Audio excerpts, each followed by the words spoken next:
예배 가운데 나오신 우리 사랑하는 성도님들, 서로를 우리가 항상 축복하는 것처럼 또 축복하도록 하겠습니다. 하나님이 당신을 지켜주시고 은혜 베풀어 주시고 평강 주시기를 원합니다. 우리 진심을 담아 축복하도록 하겠습니다. 하나님이 당신을 지켜주시고 은혜 베풀어 주시고 평강 주시기를 원합니다. 평강 주시기를 원합니다. 아멘, 아멘, 아멘. 이 축복의 말씀대로 하나님께서 매일매일 우리에게 선하게 응답하심을 믿습니다. 우리가 시험 가운데 있다 할지라도 이 약속의 말씀을 따라 우리를 다시 평안 가운데로 인도하시는 하나님, 참 좋으신 하나님께서 오늘 우리에게 예레미야를 통하여서 오늘 주시는 말씀 우리가 잘 듣기를 원합니다.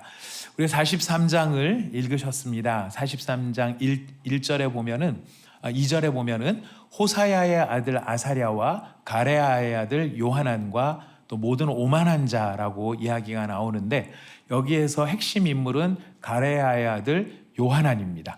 가레아의 아들, 자꾸 저 혼자 만족하면서 이제 얘기하랍니다. 가레아, 가래떡 같은 그런 느낌이, 떡볶이 같은 그런 느낌이 드는 요하난인데요. 요하난이 하는 이야기가 네가 거짓을 말하는도다 이렇게 얘기합니다. 예레미야, 너는 거짓말장이다 이렇게 얘기한 거죠. 너는 거짓말장이다. 여러분, 너는 거짓말장이다 라고 예레미야한테 지금 쏘아붙이는 그 이유가 어디에 있을까요? 우리가 예레미야 통독을 쭉 해오셔서 상황을 잘 아시겠지만은 우리가 43장의 정황을 이해하기 위해서 간단하게 40장부터 이야기의 흐름이 어떻게 되는가를 좀 잡아보면 도움이 될 것 같습니다. 이제 예루살렘이 멸망당했습니다. 멸망당하고 거기에 남아있는 지역, 이 땅을 지금 느부사라단이라고 하는 바벨론 사령관이 예루살렘을 점령한 다음에 살아남은 자들을 포로로 취할 자는 취하고 또 그 자리에 남겨둘 자는 남겨두고 전후 처리를 하게 됩니다. 이 전후 처리의 과정에서 예레미야도 잡혀서 사슬에 결박되어져서 바벨론으로 끌려가던 도중에 라마쯤 갔을 때 풀려납니다. 40장 1절부터 6절에 보면은 이 느부사라단이 예레미야에게 제안을 합니다. 근데 처음부터 안 풀어주고 가다가 풀려난 이유가 어디에 있을까를 좀 생각을 해보니까, 이게 예루살렘에서 붙잡았을 때는 예레미야가 어떤 인물인지를 정확하게 알지 못했던 게 아닌가 싶습니다. 예레미야라는 사람이라는 것은 알 수 있었어도 예레미야가 예루살렘 멸망 전에 지금 이 사람들한테 바벨론에 항복해야 된다, 항복해야 산다, 이런 이야기를 했었던 사람이라는 것을 아마 느부사라단이 잘 모르지 않았을까 싶습니다. 근데 포로로 이렇게 데려가는 와중에, 포로를 호송하는 과정에 이 사람들에 대해서 평가를 하고 판단을 하면서 예레미야가 어떤 존재인가를 알게 된 것 같아요.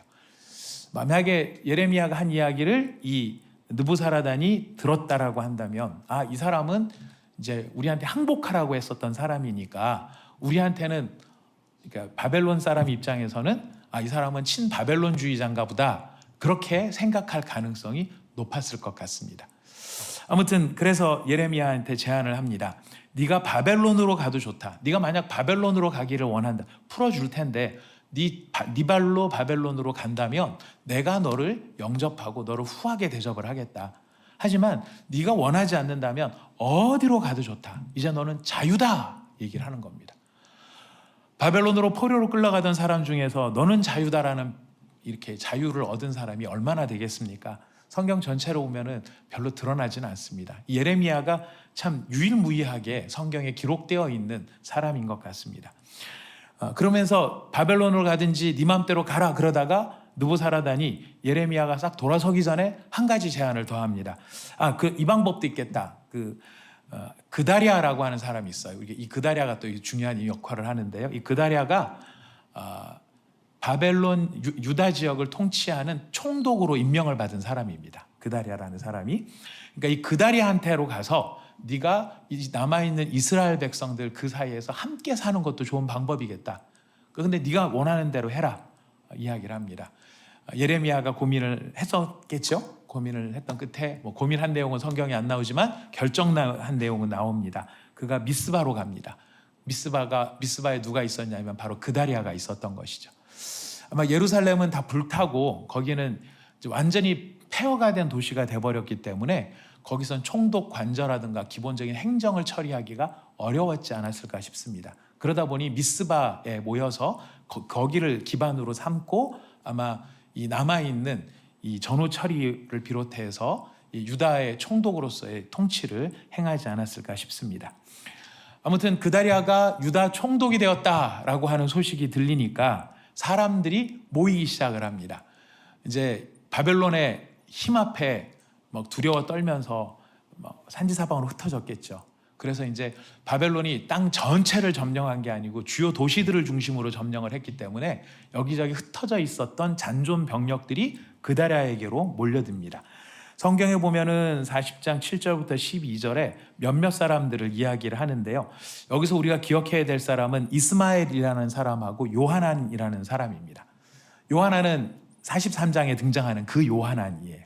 근데 이스마엘은 느다냐의 아들이라고 해서 이스마엘이 등장하는데 이 이스마엘이 아주 또 희한한 역할을 합니다.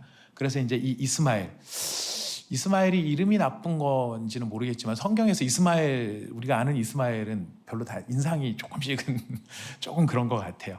뭐 이름 탓이겠습니까만은 사람의 성격 탓이겠죠. 근데 이 이스마엘이 좀 뭔가 야망이 있었던 사람인지 아니면은 성격이 좀 뭐랄까 공격적이고 잔인한 사람이 아니었나 싶습니다. 행한 행동을 보면 그래요. 이 요하난이라는 사람도 거기에 모여왔는데 요하난이 그다리아한테 경고를 합니다. 총독된 그다리아한테 이스마엘을 조심해야 된다. 이스마엘이 지금 무슨 계략을 꾸미고 있을지 모른다. 이스마엘이 당신을 죽이려 할지 모른다. 이런 경고를 이 요하난이 합니다. 그러나 그다리아는 보면은 사람 좋은 사람인 것 같아요. 이스마엘이 그럴 리가 없다고.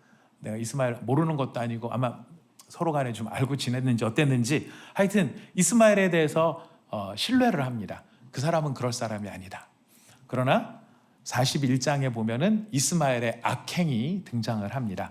그가 요하난과 함께 있는 시간이 되었을 때에 요하난을 척살을 하죠. 그의 부하들과 함께 암살을 합니다. 그의 부하들과 부하들과 함께 이 그다리아뿐만 아니라 그다리아가 바벨론의 위임을 받은 총독이기 때문에 그다리아를 호위하는 바벨론 군사들이 있었습니다. 그 사람들까지 다 죽인 거예요. 기습이라 통했던 것 같습니다. 싹 다 죽었는데 성경에 보니까 이틀이 지나도록 그다리아가 죽은지를 몰랐다라고 이야기를 합니다. 그다리아는 완벽하게 지금 살해를 당했는데 그다리아만 살해를 당한 게 아니라 뒤에 보면은 하나님 앞에 제물을 드리기 위해서 예루살렘 성전으로 올라가던 80명의 사람이 있었는데 그 80명의 사람들을 구덩이에다가 쓸어놓고 몰살을 시킵니다. 이스마엘이 그런 악행을 저지릅니다. 그 중에 10명이 막 소리를 지르죠. 우리가 날 죽이지 마라. 우리를 죽이지 마라. 우리가 지금 저 광야에다가 우리도 너희 아무도 모르게 곡식을 숨겨놨다. 우리를 살려주면은 그걸 너희에게 주겠다. 그래서 이스마엘이 그들을 살려줍니다. 80명 가운데 70명을 아무런 이유도 없이 그렇게 살해해버리는 잔악함을 가지고 있었습니다. 그리고 이 이스마엘이 그다리아와 함께 있었던 그 남아있는 백성들, 그다리아가 총독이니까 그 주변에는 귀인들도 있었을 것이고 바벨론으로 끌려가지 않았던 어떤 좀 괜찮은 사람들이 그래도 모여 있었을 텐데 그 사람을 몽땅 억류를 해가지고 강제로 끌고 갑니다. 이스마엘이 이런 악행을 저질렀다는 사실을 알고 요하난이 이 이스마엘과 싸우려고 기브온으로 갑니다. 그래서 그 기브온에서 이스마엘을 만났는데 이스마엘에 억류되었던 사람들이 요하난이 온 걸 보고 쌍수를 들어서 환영을 한 거예요. 이 이스마엘, 이 나쁜 놈 밑에서 우리가 절대로 못 살겠다. 요하난 너무 잘했다. 우리를 좀 살려다오 하면서 이 요하난한테로 다 도망을 갑니다. 상황이 안 되겠다고 판단을 했는지 이스마엘과 8명은 암몬으로 망명을 나갑니다. 도망을 칩니다. 결국 이스마엘과 8명의 추종자들은 그렇게 이제 역사 가운데 사라져 버리고요. 이제 요하난이 이스마엘한테서 빼앗은 남은 유다의 백성들을 다 데리고 이제 같이 한 덩어리가 된 겁니다. 이제 우리 서로 잘 만났으니까 어떻게든지 남아있는 사람으로서 앞으로 어떻게 살 것인가를 이제 궁리를 합니다. 요하난이 그 궁리 끝에 내린 결정은 무엇이었냐면 애굽으로 가자였습니다. 이유가 무엇이었을까요? 애굽으로 가자 했던 이유는 다른 게 아니고 바벨론 사람들을 두려워했기 때문입니다. 두려워했던 이유는 앞에 이스마엘이 누구를 죽였어요? 그다랴를 죽이고 바벨론 군사들을 몰살시켰죠. 근데 이거를 설명을 다 한다고 해서 이 설명이 통할까? 지금 그다랴가 죽고 총독이 죽고 지금 바벨론 군사들이 죽은 이 상황에 한 명의 바벨론 군사라도 살아서 요하난이 한 게 아니고 이스마엘이 한 거예요 라고 증언을 서주면 모르겠지만, 그렇게 증언을 서줄 사람이 없는 상황에 지금 요하난의 이야기가 얼마나 통할 수 있을까, 신뢰를 얻을 수 있을까, 요하난 입장에서는 고민되는 부분이 아닐 수 없었을 것입니다.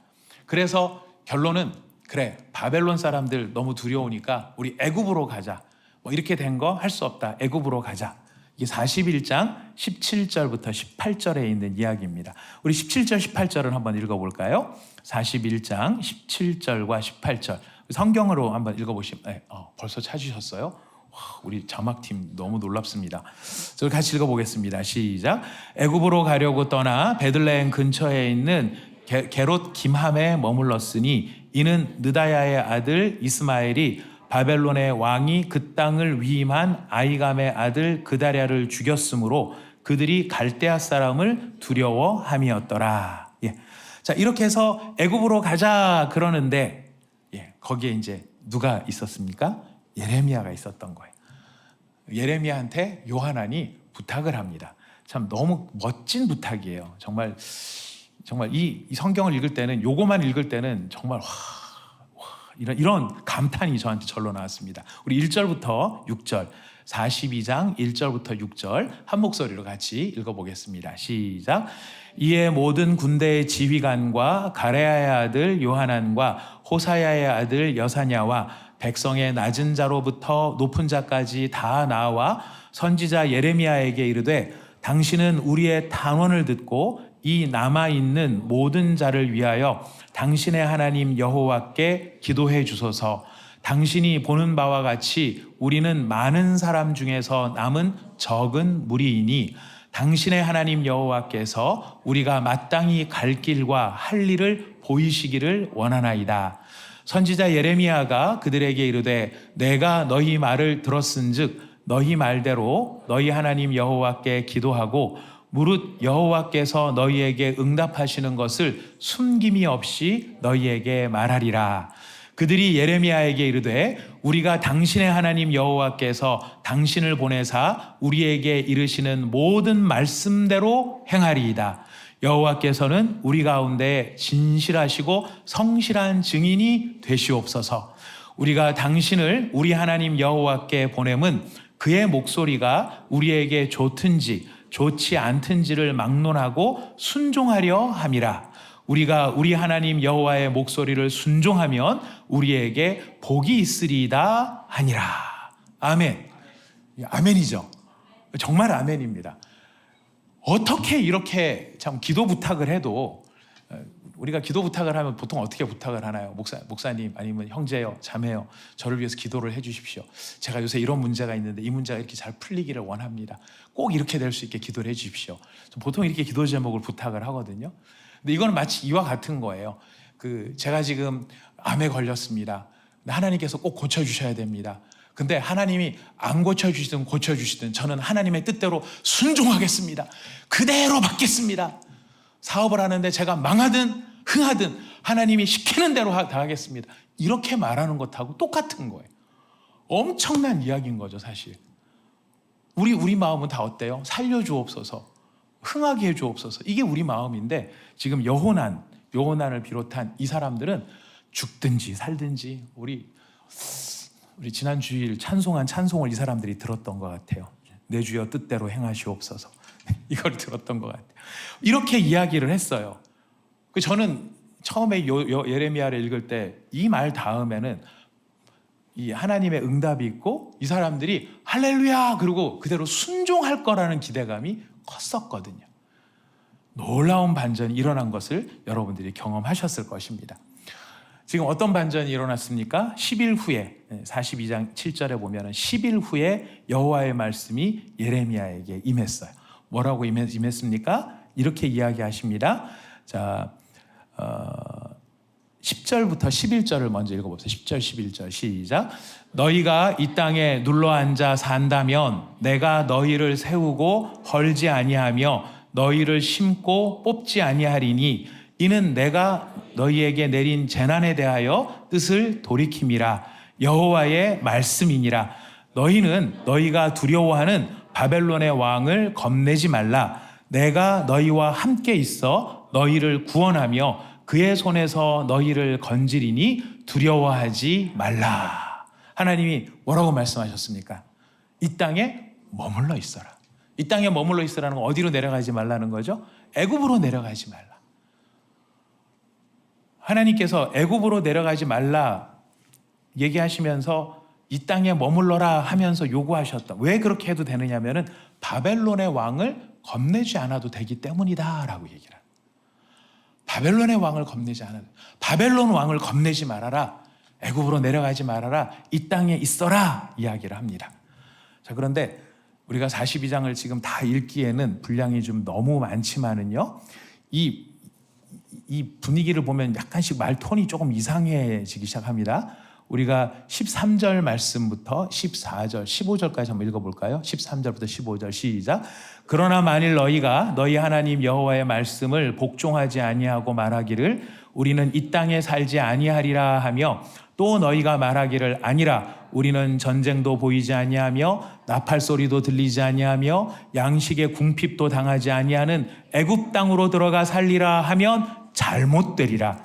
너희 유다의 남은 자여 이제 여호와의 말씀을 들으라. 만군의 여호와 이스라엘의 하나님께서 이와 같이 말씀하시되 너희가 만일 애굽에 들어가서 거기에 살기로 고집하면 너희가 두려워하는 칼이 애굽 땅으로 따라가서 너희에게 미칠 것이요 너희가 두려워하는 기근이 애굽으로 급히 따라가서 너희에게 임하리니 너희가 거기에서 죽을 것이라.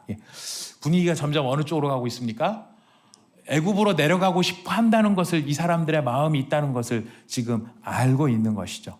분명히 알고 있는 것입니다. 그래서 지금 이렇게 이야기를 합니다. 우리 19절부터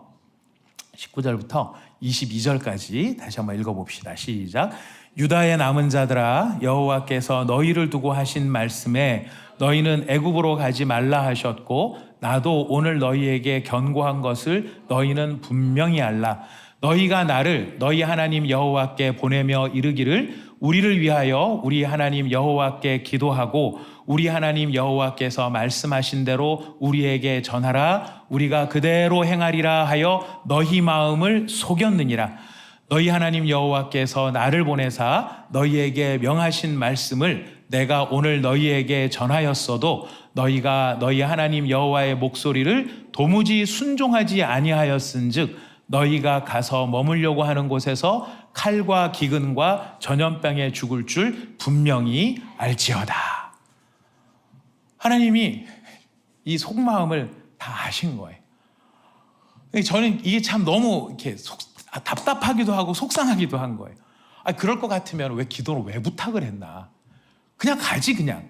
그죠? 그냥 갔으면 될 텐데 왜 부탁을 했을까? 왜 부탁을 했을까? 근데 그 부탁을 한 것 때문에 뭐가 드러나느냐면 이 시대에 지금 남아있는 사람, 나중에 생각해 보겠습니다. 여기 남은 자라는 말이 여러 번 등장하는 걸 아마 읽으시면서 느끼셨을 거예요. 남은 자, 남은 자, 남은 자. 근데 남은 자라고 해서 죽은 자들보다 나을 게 없었다라는 것을 분명히 보여줍니다.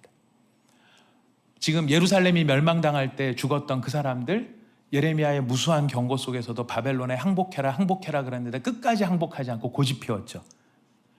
지금 남아있는 그 전쟁을 치르고 남았음에도 불구하고 사람은 안 변하더라. 여전히 지 고집대로 생각하고 지 고집대로 하려고 하더라. 사람의 아주 그 뿌리 깊은 그 본성적 죄악을 여기서 보여주고 있는 것입니다. 자, 이런 모습을 보고 우리가 참 안타까운 마음, 속상한 마음도 있지만 여기에서 우리에게 주시는 하나님의 교훈을 우리가 살펴보고자 합니다. 하나님의 말씀의 핵심은 애굽으로 내려가지 말아라. 애굽으로 내려가려는 이유는 아까 말씀드렸습니다. 너희들이 바벨론을 두려워하기 때문이다. 그런데 내려가지 말아라 하는 것은 애굽으로 피하지 말고 누구에게로 피하라는 것입니까? 하나님께로 피하라는 것입니다. 하나님이 이들에게 요구하시는 것은 애굽이나 바벨론의 문제가 아니에요. 처음에 예레미야가 예언했던 걸 보십시오. 바벨론에 항복해야 된다였습니다. 근데 지금은 뭐라고 예언합니까? 바벨론을 두려워하지 말라라고 이야기를 하는 거예요. 그리고 여기 남아있으라라고 이야기를 하는 거예요. 예레미야는 한결같은 지금 정서가 있어요. 우리 뒤에서 살펴보겠습니다. 한결 정서가 있는데 먼저 첫 번째 메시지는 그거예요. 하나님께 피하라는 것이. 너희는 지금 자꾸 생각하면서 바벨론에 붙어야 편할지 애굽에 붙어야 편할지. 아까 읽으셨죠? 전쟁도 없고 곡식도 풍성하고 내가 살만한 곳이 무엇인가를 너희들이 객관적인 상황을 봐서 합리적으로 추론을 해서 거기로 내려가고 싶어 하는데 애굽도 문제가 아니고 바벨론도 문제가 아니다. 근본적인 이스라엘의 문제는 뭐예요? 누구를 믿지 않는 거예요? 하나님을 믿지 않는 데 있었다는 거예요. 그래서 이 땅에 남아라, 이 땅에 남아라 하는 이유는 뭐냐면은 하나님을 신뢰하라, 하나님께 피하라. 사랑하는 여러분, 우리한테도 우리가 생각하지 못했던 갑작스러운 어려움이나 환난이나 문제가 닥칠 때가 있어요. 그랬을 때 우리도 그 문제를 풀기 위해서 동분서주할 때가 있습니다. 그러나 오늘 우리가 기억해야 될 중요한 메시지는 이 일을 풀기 위해서, 어떤 문제를 풀기 위해서 우리 성도가 가져야 될 가장 중요한 것은 가장 먼저 누구에게로 피하는 것입니까? 하나님께로 피하는 것입니다. 사랑하는 여러분, 이 말씀이 우리의 마음 깊은 곳에 살아있는 말씀으로 새겨지기를 축복합니다. 모든 상황 가운데 바벨론을 두려워할 것도 아니고 애굽을 두려워할 것도 아닙니다. 누구에게 피해야 됩니까? 성도는 하나님께 피해야 하는 것입니다. 두 번째로 기억해야 될 것은 예레미야는 친바벨론주의자가 아니었다라는 것입니다. 지금 이스라엘 사람들은 예레미야가 하도 바벨론에 항복해라, 바벨론에 항복해라 그러니까 이 예레미야를 어떤 사람으로 오해해요? 친바벨론주의자로 오해한 거예요. 그래서 예루살렘이 멸망하기 전에 이 예레미야가 자기 분깃을 얻기 위해서 어디 잠깐 나가려고 했었던 적이 있었죠. 예. 그랬는데 거기서 붙잡혔어요. 그죠? 붙잡혀서 뭐라고 오해를 받습니까? 예레미야가 바벨론에 항복하러 나간다. 이렇게 오해를 받은 거예요. 그래가지고 끌려가갖고 진탕 두들겨 맞고 이제 감옥에 갇혀 있고 이런 사건이 앞에 나왔었습니다. 아마 기억이 나실 겁니다. 사람들이 다 오해를 했어요. 아, 예레미야 친바벨론주의자. 걔는 바벨론 편이야? 아니에요. 예레미야는 바벨론 편이 아닙니다. 예레미야는 친바벨론주의자가 아닙니다. 예레미야는 어떤 주의자일까요? 친하나님주의자인 거예요. 예레미야는 바벨론의 편을 들거나 애굽의 편을 들거나 막 요즘 뭐 우리 세대도 지금 막 그런 세대를 우리가 지나가지 않습니까? 일본이랑 친할 거냐, 중국이랑 친할 거냐. 우리가 막 이런 상황 속에 막 우리가 막 들리는 소식들이 다 우리의 마음들이 막 복잡한 이야기들이 많아요. 이런 속에서 늘 사람들은 생각을 하죠. 그래서 넌 어느 편인데? 이렇게 생각을 하는 거예요. 근데 지금 예레미야는 누구 편입니까? 하나님 편이라는 거예요. 예레미야가 이스라엘이 패망하기 전에 바벨론에 항복하라라고 이야기했던 거는 애국과 바벨론 사이에서 바벨론이 더 강하니까 바벨론에게 지금 붙는 것이 우리한테 유리하니까 그 바벨론에게 붙는 것이 좋겠다. 그런 차원에서 이야기한 게 아닙니다. 예레미야가 바벨론에 항복하라고 말했던 거는 하나님이 그렇게 말씀하셨기 때문에 그 얘기를 한 거예요. 하나님의 뜻이 이스라엘이 바벨론에 항복하는 게 하나님의 뜻이었기 때문에 그 뜻을 받아서 바벨론에 항복하라고 말한 것이지 바벨론이 좋아서 항복하라고 했던 것이 아니었던 거예요. 사랑하는 여러분, 우리도 참 이 시대 가운데 믿음의 사람으로 산다는 게 어떤 사람이 되어야 할까 생각을 해보면 우리가 러 어디로 가야 될까요? 예, 우리는 성도는 어떤 경우에라도 친하나님주의자가 돼야 돼요. 우리가 뭘 얘기할 때는 그게 합리적으로 보이고 그게 유리하기 때문에 말을 해서는 안 되고요. 우리가 하는 말은 누가 우리에게 주신 말을 해야 되는 걸까요? 하나님이 우리에게 주신 말을 해야 되는 거예요. 하나님이 우리에게 주신 말. 하나님이 이렇게 말씀하셨으니까 그 말씀이니까 내가 할 수 있는 그것이 성도의 언어가 되어야 할 것입니다. 예레미야는 그 바람에 고난을 당하는 거예요. 신바벨론주의자라서 고난을 당한 게 아니라 하나님의 말씀을 그대로 전했기 때문에 고난을 당한 거예요. 고난을 당하면서도 끝까지 지속적으로 하나님의 말씀을 들은 그대로 있는 그대로 전했던 거예요. 참 여기에 예레미야의 참 대단함이 있다라는 생각이 듭니다. 왜냐하면 우리 사람들이 보면은 제가 무슨 생각과 신념을 가지고 있다 할지라도 이런 어려움과 고난을 계속 당하게 되면 우리가 적당히 조금 갈등을 피하는 쪽으로 우리가 바뀌게 되어지죠. 하지만 예레미야는 이게 예루살렘 멸망하기 전에도 그렇고 멸망하는 중에도 그렇고 멸망당한 지금도 마찬가지. 지금도 마찬가지. 예레미야가 요하난의 마음을 몰랐을까요? 예레미야가 함께하고 있는 사람들의 마음을 몰랐을까요? 기도 부탁을 지금 받고 있는 요하난이 객관적인 상황에서 우리는 이래도 좋고 저래도 좋은데 하나님께서 시키는 대로 하겠다 이게 아니고 분명히 말은 그렇게 하고 있지만 이 사람들의 성향은 지금 어디로 가려는 거예요? 애굽으로 가고 싶어 하는 마음이 가득하다는 것을 너무나 잘 알고 있는 거예요. 그런 상황에서 기도를 한다고 하면 뭐라고 기도를 해야 되겠습니까? 제가 여러분 너무 잘 아시는 이제 박영선 목사님 얽힌 일화가 있더라고요. 아주 유명한 일화가 있는데 CBMC라고 그 기독 실업인 회가 있습니다. 네, 기독 실업인 회에 가서 박영선 목사님 초청을 해서 이제 말씀을 듣는데 박영선 목사님이 이 기독 실업인들을 다 앉아갖고 말씀을 막 간절히 사모하고 있는 그분들 말씀을 들으면서 어떤 말씀을 막 기대를 하겠습니까? 당연하겠죠. 이 실업인들, 그 사업을 하시는 분들이라면은 어쨌든 이 사업이 잘 되기를 바라는 그런 마음들이 다 있으시겠죠. 근데 거기다 대고 냅다 설교하고 기도를 뭐라고 했느냐면 하나님 뜻이 아니면 쫄딱 망하게 해주십시오. 하나님 이 사람들이 하나님의 뜻을 깨달아 알 수 있다면 사업이 망하는 걸 통해 하나님을 만나게 해주시고 뭐 이렇게 기도를 한 거예요. 그래서 2번 다시 안 부른다고 하더라고요. 2번. 말을 보면 그 말이 틀린 말이 아닌데 우리는 그 말이 억셉트가 안 되는 말이거든요. 인지상정이라는 말이 있잖아요. 예레미야가 그런 마음이 없었겠냐는 거예요. 있죠. 다 아는 거죠. 알지만 예레미야는 지금 누구 말을 들어야 합니까? 하나님 말을 들어야 하는 거예요. 우리가 이 시대에 교회가 뭐 선지자적 사명을 감당해야 되는 책임이 있고 제사장적 사명을 감당해야 되는 책임이 있고 이 시대 가운데 우리가 책임을 감당해야 될 막중한 시대적 사명이 있다라고들 많이 이야기합니다. 그 시대적 사명이라는 게 뭘까요? 뭘 하는 것을 틀렸다라고 말하는 게 시대적 사명일까요? 뭔가 잘못됐습니다. 저건 틀렸습니다. 이렇게 말하는 게 선지자일까요? 선지자의 참된 선지자의 모습은 하나님의 말씀을 하는 것이 선지자의 모습입니다. 사람들의 말에 귀를 기울이게 사람들에게 인심을 얻으려고 하는 것이 선지자의 이야기가 아니고요. 사람들이 원하는 메시지가 이 시대에 이런 메시지, 교회는 썩었어, 다 틀렸어, 이런 메시지를 전하면 사람들이 와, 저 사람 깨어있는 사람이다 박수 쳐주고 그래서 그런 메시지를 전하는 것이 선지자라고 볼 수 없습니다. 진정한 선지자는 하나님의 말씀을 하고 하나님의 말씀만을 하는 것이 진정한 선지자입니다. 그것으로 인해서 오해를 받고 사람들에게 조롱을 당한다 할지라도 선지자와 제사장과 참된 왕 그리스도죠. 그리스도 기름 부음 받은 사람 바로 그 사람들의 참된 모습은 하나님의 말씀을 할 수 있어야 한다. 자, 그렇다면 우리도 마찬가지입니다. 우리 시대도 우리가 사는 게 우리 시대의 믿음으로 살아가는 게 우리한테도 쉽지만은 않은 이유.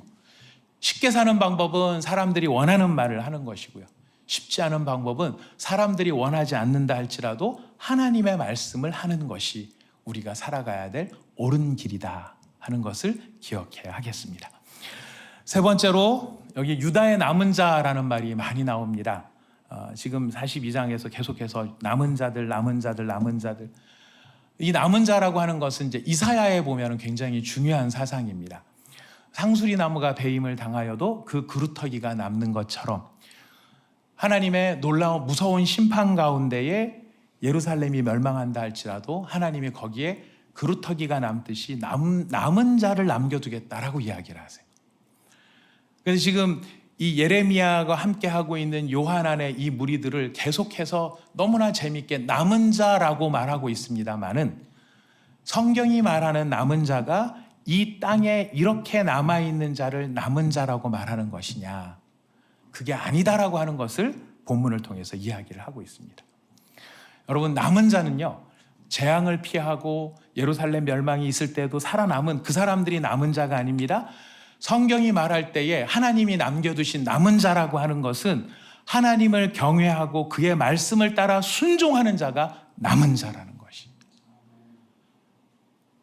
형태가 남아있고 모양이 남아있고 물리적인 숫자가 남아있다고 해서 남은 자가 아니고, 성경이 말하는 진짜 하나님이 남겨두신 자는 어떤 상황에서든지 하나님을 경외하고 그의 언약을 기억하며 그 언약을 순종하기 위해서 마음을 간직하며 헌신하는 자가 바로 남아있는 자들이다라는 것이. 7절 말씀 이렇게 이야기합니다. 우리 43장 7절 말씀, 43장 7절 말씀을 한번 읽어봅시다. 43장 7절 시작.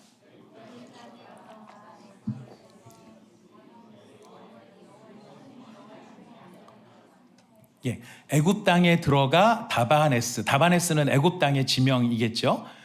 거기에 애굽 땅에 들어갔는데, 애굽 땅에 들어간 그것을 뒤에 뭐라고 평가를 합니까? 그들이 여호와의 목소리를 순종하지 아니하였더라. 여호와의 목소리를 순종하지 않으니까 결국 그들은 유다에 남아있지 않고 어디로 갔어요? 애굽으로 가버린 거죠. 언약에 충실하지 않으니까요, 유다 땅에 남지 못하고 살 길을 찾아 애굽으로 가는 거예요. 결국은 남은 자가 아니더라는 거죠. 처음엔 남은 자인 줄 알았는데, 유다 땅에 남아있는 자인 줄 알았는데, 그러나 숫자가 적어서 남은 자로 해서 남은 자로 불려졌지만, 결론은 보니까 하나님의 말씀과 그 언약을 기억하지 않고 순종하지 않는 자가 돼버리니까 결국 그 땅에 못 남아있더라라고 하는 것이. 하나님이 어떤 사람을 남겨두십니까? 그래서 이런 사상을 바탕으로 해서 팔복에 보면 온유한 자가 땅을 차지한다라고 되어 있죠. 땅 좋죠. 우리 교회도 이제 다음 스텝이 땅을 이제 해가 우리 그 자체 건물을 갖고 뭐 이제 이런 꿈을 꿔야 되는 이제 시기로 우리가 점점 가지 않겠습니까? 어느 시점에 이러면 언제까지 우리가 임대 뭐 이런 거 아니고 우리도 우리 자체로 교회를 갖자 뭐 이런 얘기를 할 텐데, 땅 참 좋습니다. 땅은 참 좋은 건데 어떤 사람이 땅을 차지한다고요? 성경이 알려주는 부동산 투자의 비법입니다. 땅을 원하십니까? 온유하십시오. 뭐 이렇게 되는 거죠. 그런 뜻이 아니죠. 땅을 소유한다, 재산적으로 소유한다가 아니에요. 하나님이 남겨두시는 사람이 어떤 사람이냐면 온유한 자를 남겨두신다는 거예요. 성경이 말하는 온유한 자는 어떤 사람입니까? 저 같은 사람이죠. 온순하고. 서준이 너 너무 크게 웃었다. 여기서 들렸다. 온유하다라는 말은 성격의 문제가 아니죠.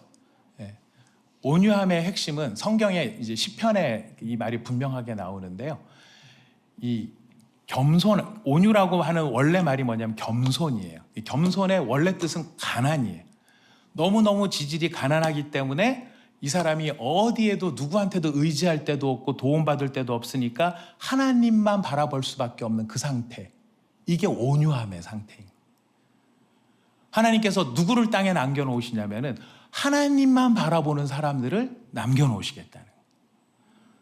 남은 자의 사상이 숫자적으로 적어졌다 이게 아니고, 하나님이 어떤 사람을 남겨놓으시냐면 하나님을 바라지 않고 하나님을 원하지 않는 사람을 남겨놓지 않고, 비록 소수일지라도 전심으로 하나님을 찾는 사람을 남겨놓게 된다. 이것이 남은 자다라는 것이.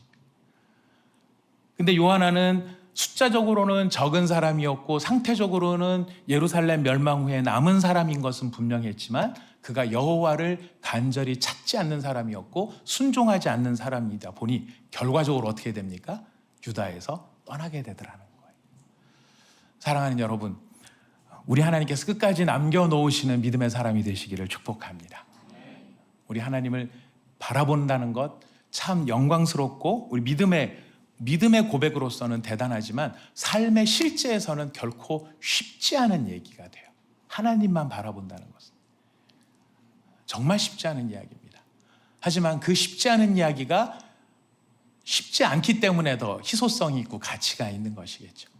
하나님을 향한 진심이 있고 하나님을 향한 전심이 있는 자, 하나님께서 남겨놓으시는 우리 온사랑의 교회가 되기를 간절히 소망합니다.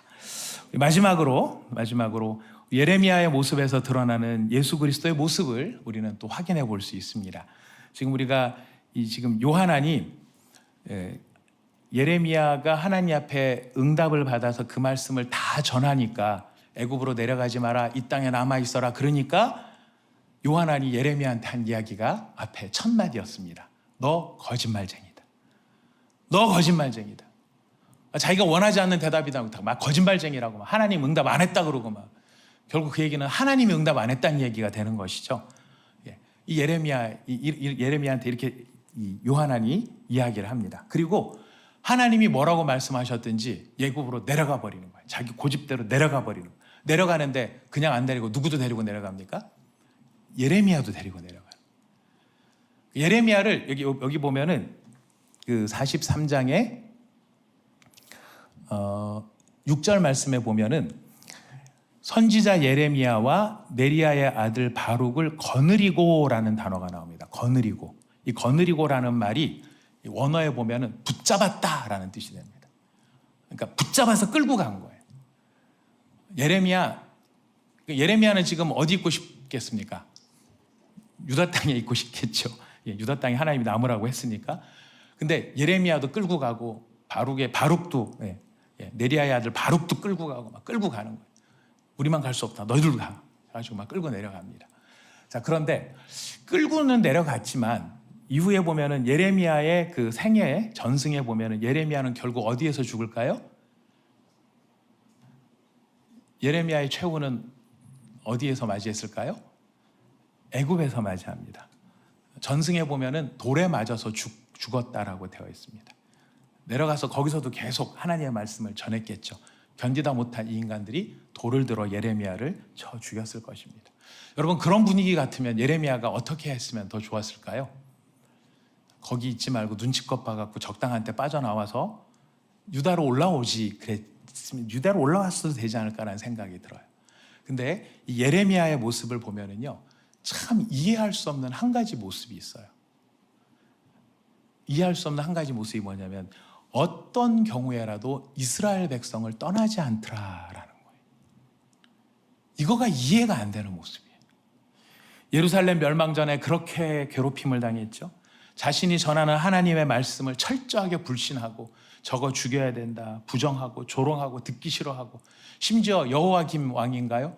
하나님의 말씀을 바룩한테 다 기록해가지고 다 바룩이 가서 읽어주니까 그걸 어떻게 합니까? 가위로 쪽쪽 째가지고 불에다가 태워버리잖아요. 하나님의 말씀. 이런 취급을 당했잖아요. 그러면은 이런 취급을 나를 이렇게 몰아세웠던 인간들이다 했었을 때 바벨론에게 홀딱 망해가지고 예루살렘이 싹 불탔을 때 예레미야가 어떤 심정이었겠어요? 고소하다. 내 말 안 듣더니 뭐 그렇게 지도 잘났다고 그러더니 결국은 이렇게 되네. 이제 알아봤지? 내가 얼마나 진짜인지 알아봤지? 이제 내 말 잘 들어? 막 이래야 될 것 같은 인간적인 생각이 드는데, 예레미야는 자기를 괴롭히고 자기를 핍박하고 자기를 조롱하는 그런 사람들 틈바구니 속에서 그래도 그 자리를 지키더라는 거예요. 바벨론으로 가든지 다른 땅으로 가도 좋다라고 느부사라단이 얘기를 했었을 때 느부사라단이 얘기를 합니다. 내가 너를 선대하리라. 이 느부사라단은요, 그냥 보통 사람이 아니에요. 군사령관이에요. 군사령관의 지위와 권세와 권한, 그가 누리는 여러 가지 존귀함들은요, 만약에 예레미야가 정말 편하게 살 걸 생각해서 느부사라단을 따라갔다면 예레미야는 자연사했을 겁니다. 늙어서 병사로 자연사를 했을 겁니다. 돌멩이에 맞아서 자연사를 하는 게 아니고 늙어서 자연사를 했을지도 모릅니다. 그러나 그 편안한 삶을 쫓지 않아요. 어디로 돌아갑니까? 이스라엘 백성들로 돌아가는. 예레미야가 찾았다는 거는요, 편안한 삶을 찾은 게 아니고 하나님의 백성들을 찾아가는. 애굽 땅에서 끌려갔다 할지라도 그 애굽 땅에서 내가 좀 도망 나와서 유다 땅으로 가서 저기 맨날 나한테 욕하고 내 말 못 알아들어주고 그렇게 하나님이 기적을 보여줬으면 항복할 만도 한데, 그 기적을 보여주고 수많은 증거를 보여주는데도 불구하고 바로랑 똑같이, 바로가 그랬잖아요. 수많은 기적을 보는데도 마음을 굽히지 않았잖아요. 강팍했잖아요. 이스라엘의 사람들이, 소위 말한 남은 자들조차도 강팍한 거예요. 그러면 저 인간들 보기도 싫다, 안 만나겠다, 이게 사람 마음일 텐데 예레미야는 그 상황 속에서도 그 사람들에게로 또 가더라는 거예요. 이게 누구를 닮은 모습입니까? 예수님을 닮은 모습. 죄인을 찾으러 가시는 예수님의 모습. 죄인 된 그의 백성을 찾으러 다니시는 예수님의 모습입니다. 우리는 사람을 알면은 좀 내가 알아두어서 좀 도움이 될 만한 사람들을 아는 게 더 좋겠죠. 예. 내가 알아두었을 때 서로 간에 윈윈이 될 수 있는 사람들하고 더 친한 게 좋을지도 모르겠습니다. 그런 사람들하고 친하면 죄다, 이런 건 절대 아닙니다. 그런 관계들을 잘 만드는 것은 필요한데요. 예수의 마음의 중심이 어디에 있는가? 죄인들을 향한 긍휼함에 있었다라는 것이죠. 핵심은. 그 죄인은 그냥 불쌍한 죄인이 아니고 나를 향해 덤벼드는, 악어 이빨을 드러내고 사자의 발톱을 드러내고 달려드는 바로 그 사람들을 향해 들어가더라 하는 것이. 예수님께서 바로 이렇게 사셨습니다. 죄인들과 함께, 죄인들과 같은 육신을 입으셨고 죄인들 가운데 들어오셔서 죄인들 같이 되셨습니다. 그리고 그들을 외면하지 않으셨고 떠나지 않으셨고, 그들의 조롱과 비난과 학대와 멸시 가운데서도 그들 가운데 여전히 계셨습니다. 죄인인 그들을 사랑하셨기 때문이죠. 이유는 한 가지입니다. 사랑하셨기 때문에 죄인들을 찾아가셔서 누구한테까지 찾아오셨냐면 저한테까지 찾아오셨어요. 저한테까지 찾아오셔서 제 안에 있는 불신, 의심, 원망, 불만, 또 하나님이 더 잘 알고 계시는 제 안에 온갖 냄새나는 인간들의 그 죄인의 온갖 것들을 다 아시는데도 불구하고 제 안에서 떠나지를 않으시는 거예요. 왜일까요? 사랑하시기 때문에. 그 죄인을 사랑하시기 때문에. 이런 것을 보면은 우리가 편한 곳, 안락한 곳, 나를 알아주는 곳, 나를 인정해주는 곳, 내가 뭔가를 해볼 만한 곳, 사실 이런 것을 우리가 참 사람이 더 찾고 싶은 마음이 당연하겠지만은, 우리가 예수님을 통해서 배우게 되는 것은 은혜와 진리와 자비와 긍휼과 사랑이 필요한 곳으로 예수의 사람들은 흘러가야 된다는 것을 배우게 됩니다. 다시요. 어떤 곳으로 흘러가야 된다고요? 은혜와 진리와 자비와 긍휼과 사랑이 필요한 곳. 그곳으로 흘러가는 것. 왜요? 누가 그렇게 하셨기 때문에요? 예수께서 그렇게 하셨고, 예수가 우리의 대장이시기 때문에 대장 되신 예수님을 우리가 따라가게 되는 것이죠. 진리와 은혜와 자비와 긍휼과 사랑이 풍성한 곳에 내가 가서 내가 그것을 누리고 싶은 마음, 다 그게 나쁘다고 보지는 않습니다. 그게 본능적인 마음이겠죠. 하지만 우리가 정말 예수의 영에 충만하고 성령에 충만하고 하나님이 우리를 인도하시는 그런 믿음의 길 가운데 있다면, 우리는 그런 것도 좋지만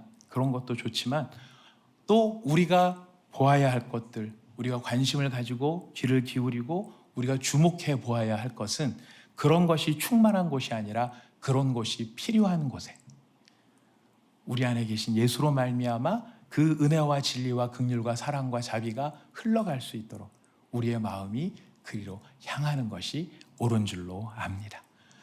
여러분, 우리가 이런 일들을 잘 순종할 수 있는, 예수님이 우리 안에 계셔서 우리가 잘 순종할 수 있는 그런 우리 온사랑의 교회가 될 수 있기를 바라겠습니다. 예레미야의 모습 가운데 나타난 바로 이런 예수님의 모습을 보면서 우리도 우리 가운데 나타나는 예수님의 모습을 우리가 확인하며 서로를 보면서 와, 정말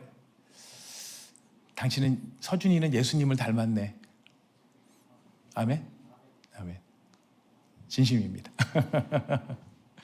예, 우리가 서로를 바라보면서 당신은 정말 예수님을 닮았네요. 뭘 보고 알 수 있을까요? 옆에 있는 분들 보면 예수님을 닮으셨습니까? 안 닮으셨습니까? 예, 얼굴 갖고는 우리가 알 수 없습니다. 얼굴 갖고는 알 수 없지만 우리가 뭘 가지고 알 수 있을까요? 예, 바로 이 예레미야의 모습처럼, 또 예레미야는 예수님을 예표하는 곳 있는 것이죠.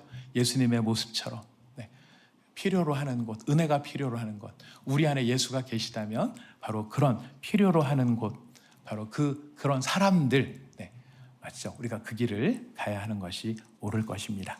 우리 기억합시다. 오늘 말씀 전체를 통해서 우리가 누구에게 피해야 된다고요? 하나님께 피해야 된다. 우리는 예레미야는 친바벨론주의자가 아니고 친하나님주의자였다. 예레미야는 수많은 고난이 있었음에도 불구하고 그러나 그 말씀을 그대로 전하는 사람이었다. 또 남은 자란 어떤 사람이라고요?